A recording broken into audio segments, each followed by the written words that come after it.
Hello viewers, welcome to my channel. હું ધોરણ 6 ગણિત NCERT પ્રકરણ 8. પ્રકરણનું નામ છે દશાંશ સંખ્યાઓ, સ્વાધ્યાય 8.2. ક્વેશ્ચન નંબર 6નું આપણે આમાં સોલ્યુશન કરીશું આ વિડીયોમાં. તો ચાલો આપણે એને સોલ્વ કરીએ. આ છે આપણો પ્રશ્ન. સંખ્યા રેખા પર દશાંશ સ્થાન. વિદ્યાર્થી મિત્રો ખાસ ધ્યાન આપજો, દશાંશ સ્થાનની વાત કરવામાં આવેલી છે. એના કયા બે બિંદુઓ વચ્ચે નીચેની સંખ્યા રહેલી છે. આપણે ખાસ એ ધ્યાન રાખવાનું છે. દશાંશ સ્થાન એટલે શું પહેલાં તો એ સમજી લઈએ. દશાંશ સ્થાન તમને ખ્યાલ જ છે, પણ છતાં પણ હું તમને સમજાવું છું કે ધારો કે 4.5 હોય તો પોઈન્ટ પછીનું જે સ્થાન આવે છે એને આપણે દશાંશ સ્થાન કહીએ છીએ. એટલે પોઈન્ટ પછીની જે સંખ્યા હશે, બરાબર, એ સંખ્યાને આપણે કન્સિડર કરીશું. તો ચલો આપણે હવે સોલ્યુશન કરીએ. તો આ પ્રશ્નનો એ વિભાગ કંઈક આવો છે, 0.06. તો 0.06 એ કોની વચ્ચે આવશે? દશાંશ સ્થાનમાં આપણે જોઈએ તો કે 0.00 અને કોની વચ્ચે હશે? આમાં આપણે એક ઉમેરી દેવાનું, બરાબર. દશાંશ સ્થાનમાં 0 આપ્યું છે તો દશાંશ સ્થાનમાં આપણે એક ઉમેરીશું તો અને 0.1ની વચ્ચે, બરાબર, 0.1ની વચ્ચે આ જે સંખ્યા છે એ હશે. 0.1ની વચ્ચે હશે ને, છે જ, બરાબર. ખ્યાલ પડ્યો? દશાંશ સ્થાનની વાત કરી છે, બરાબર છે, એટલા માટે. હવે જોઈએ કે આમાં શું આપ્યું છે? 0.45, બરાબર, 0.45. દશાંશ સ્થાનમાં અહીંયા 4 આપ્યું છે. તો 0.45 એ તો પહેલાં તો દશાંશ સ્થાનમાં 4 છે એટલે 0.4, બરાબર.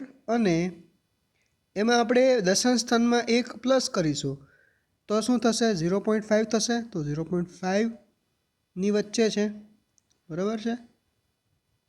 તો 0.4 એટલે આપણે જે પહેલી સંખ્યા લખીએ છીએ એનાથી એ નાની હશે, સોરી, એનાથી એ સંખ્યા મોટી હશે, અને જે બીજી સંખ્યા લખીએ છીએ એ બીજી સંખ્યાથી નાની હશે. આવી રીતની વાત કરવામાં આ આપણી એક સમજણ છે, બરાબર છે, એક આપણને ખ્યાલ હોવો જોઈએ. પણ આપણો જવાબ ખાલી એટલો જ છે કે 0.45 એ કોની વચ્ચે છે? તો 0.4 અને 0.5ની વચ્ચે છે, બરાબર. હવે સી વિભાગ સોલ્વ કરીએ. તો સી વિભાગમાં કેવું છે કે દશાંશ સ્થાનમાં 0.19 એ તો પહેલાં તો આપણે 1 આપ્યું છે એટલે 0.1 લખવું પડશે, 0.1, અને એમાં આપણે 1 ઉમેરી દઈશું એટલે દશાંશ સ્થાનમાં આપણે 1 ઉમેરી દઈએ, અહીંયા આપણે 1 ઉમેરીએ એટલે 0.2 એ આવશે. એની વચ્ચે એવું લખવાનું, એની વચ્ચે છે, ઓકે. આ થશે 0.2થી કેવું થશે? નાનું હશે, અને 0.1થી કેવું થશે? મોટું થશે. તો આપણો ખાલી જવાબ છે. હવે આપણે ડી વિભાગ સોલ્વ કરીએ. તો 0.66 એ આપણે શું લખવાનું? દશાંશ સ્થાનમાં 6 છે એટલે 0.6, અને 6 પછી શું આવે? 7 આવે તો 0.7ની વચ્ચે, ઓકે, 7ની વચ્ચે છે. તો કોનાથી નાની હશે? 0.7થી નાની હશે અને 0.6થી મોટી હશે. આ સંખ્યા 0.6થી કેવી હશે? મોટી હશે, અને 0.7થી નાની હશે, બરાબર છે. તો ચાલો હવે ઈ વિભાગ સોલ્વ કરીએ.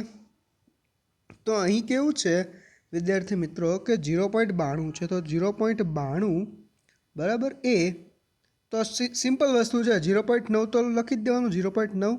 હવે એમાં આપણે 1 એડ કરીએ છીએ ને મિત્રો, તો કેવું થાય છે કે 0.9માં આપણે 1 એડ કરીએ છીએ તો વત્તા આપણે દશાંશ સ્થાનમાં 0.1 એડ કરીએ છીએ તો 9 + 1 10 થાય એટલે 0, વળી ચડી 1 એટલે 1 થશે, બરાબર, 1.0 થશે. આ ખાલી સમજણ માટે હતું કે તમારે લખવું કઈ રીતે. હવે સાહેબ આમાં કેવું થાય છે મિત્રો કે આમાં વ્યક્તિ એવું લખે 0.9 અને 0.1ની વચ્ચે એવું લખી નાખે, પણ એવું લખવાનું નથી. આપણે શું લખવાનું છે? 1ની વચ્ચે, 1ની નજીક થાય છે ને, 1ની વચ્ચે, બરાબર છે. તો હવે આમાં શું થાય છે કે આ 0.92 છે એ 0.9થી મોટી થશે, અને એકથી કેવી થશે નાની સંખ્યા એ થશે. એ તમે લખવું હોય તો લખી શકો છો, બાકી આમાં કંઈ જરૂર મને લાગતું નથી. બરાબર છે. હવે આપણે 0.57ની વાત કરીએ તો સિમ્પલ વસ્તુ છે. આ એ અહીંયા 5 આપ્યું છે તો દશાંશ સ્થાનમાં 5 છે તો એ 0.5 અને એમાં પાછું આપણે 1 ઉમેરી દેવાનું તો 5 પછી શું આવે 0.6 આવે તો 0.6ની વચ્ચે છે. બરાબર છે. તો આ પ્રશ્નમાં આટલું જ છે. આપણે હવે પછીના પ્રશ્નમાં મળીએ. ત્યાં સુધી આવજો. Good bye. ટાટા.